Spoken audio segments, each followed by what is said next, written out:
Alright guys, so I watched Gen V Season 2, Episode 6. The plot continues to thicken. It's getting viscous. Is that the appropriate word to use here? I think it is. I believe it is. Hopefully it is.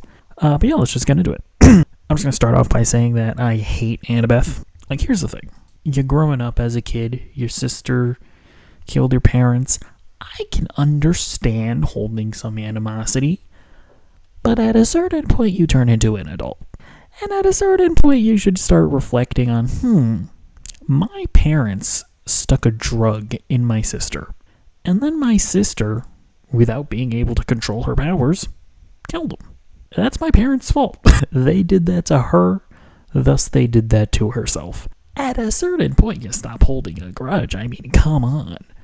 I don't know, it's just like, every time Annabeth was like, you killed my mom. You ruined my life. Everything bad about my life has come from you. And it's like, shut up. Don't care. Grow up. Anyways. I don't know. I have no sympathy for Annabeth. I'm going to be real with you. Especially after Marie's cathartic speech to her aunt or whatever. Pam. What was her name? So yeah, true. I have no sympathy for your aunt or your sister. Anyways, we see Sam coming back to save them. I'll be honest, his whole storyline with his parents was so forgettable. Did something happen at his parents' house that would make it make sense for him to, like, change his mind and come and help them? Or is this truly out of nowhere, like I feel like it is? I don't know. Let me know in the comments down below. But I feel like he can't kind of just like randomly changed his mind. Is like, you know what? I am a good person, so I will go help them. I can't remember if his dad or his mom said anything specifically to him that made him grow a conscience or something. Interestingly, we see Cypher loses cool on Mr. Godolkin over there. Starts smacking him. So kind of, Stan Edgar, which we'll get to later, he kind of alludes to the fact that Cypher doesn't necessarily like worship Godolkin. He has like a major disagreement with them. And so kind of interesting that Cypher is like smacking him up. So it's not like I worship you so much, I'm going to keep you alive. He is keeping him alive. I don't think we know. Yeah, we don't know quite yet why exactly. But I guess we'll soon find out. But yeah, he also just loses his cool in general, which we've yet to see him do this season. So that was interesting seeing him throw a little temper tantrum. Although it is one of those things where it's like you've made him this like character that's always 2 steps ahead at every turn, at every point, and it's like this one time he didn't anticipate them getting out and escaping. He didn't anticipate them being able to, once they're all together without the collars, overpowering your shitty guards. I will say that did seem a little unbelievable that Cypher was like, he was shocked. He's like, what? They got out? How? That did seem a little unrealistic given how they've built that character up to be. And yeah, Stan Edgar very much confirms that this is probably Mr. Godolkin, John Godolkin. Timothy Godolkin?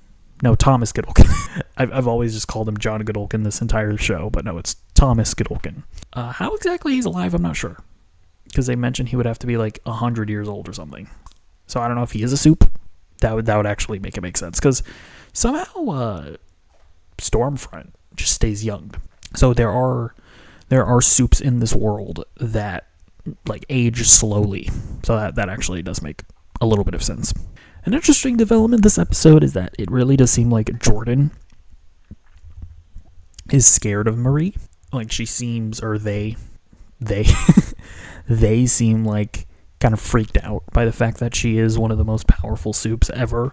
So it'll be interesting to see how that ends up playing out. Like, is she going to ultimately not want to be with Marie? Is Marie going to be like, oh, you're like scared of me? Then screw you. I don't want to be with you anymore. Something like that. I anticipate their relationship coming to a head at some point. By the way, I want to shout out the actress who plays Emma, because she's consistently just like really funny. She's been very funny throughout this entire season.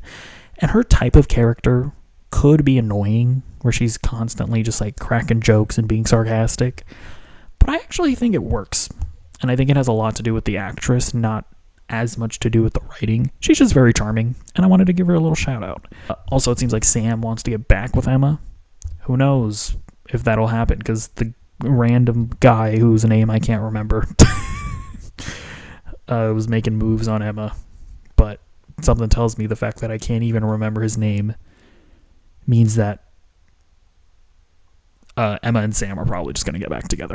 So we also see Cypher like trying to use Polarity as a little puppet. Ends up backfiring though, because Polarity does a shockwave attack and sends Cypher crashing through the window, and then Cypher runs away. It seems like, although I think by then he knows where the rest of the gang is hiding out. So presumably, I guess what's going to happen in the next episode is that Cypher is going to send his goons to Stan Edgar's hideout, and then Marie's not going to be there to protect them.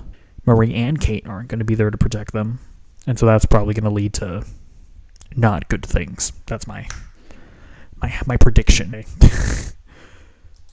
Hammer Guy returns. Fun action scene.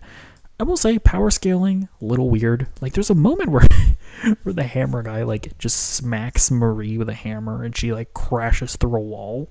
She should be dead, because as far as I understand it, Marie doesn't have like super strength or anything. She's not like super durable. Like in that respect, she is just a normal person. So like getting smacked by some guy with super strength and has a massive hammer, that should kill her. But, you know, it is what it is.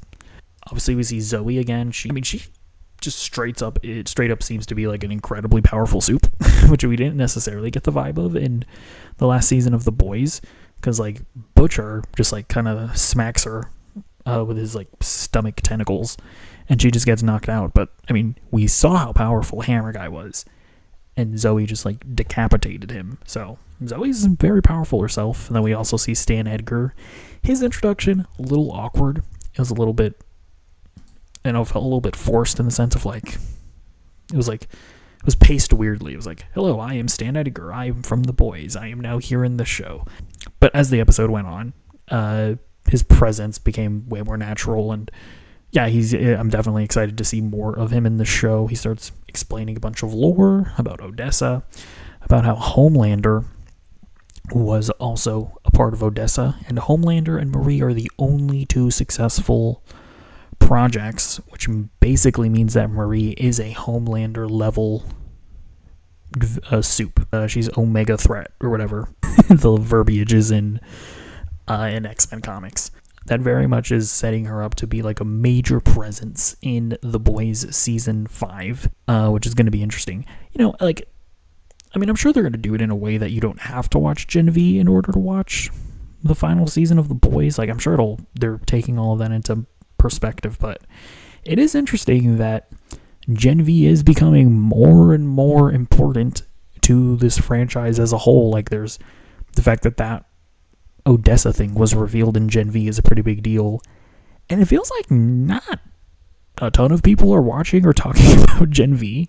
Like, I'm surprised. Like, a lot of the like podcasts that I listen to, they're just like, I didn't like they never even addressed the fact that Gen V season 2 started. And you know, they talk about like comic book stuff. So I don't know. I wonder if that's going to backfire on them, because I don't imagine this season is getting a ton of viewership.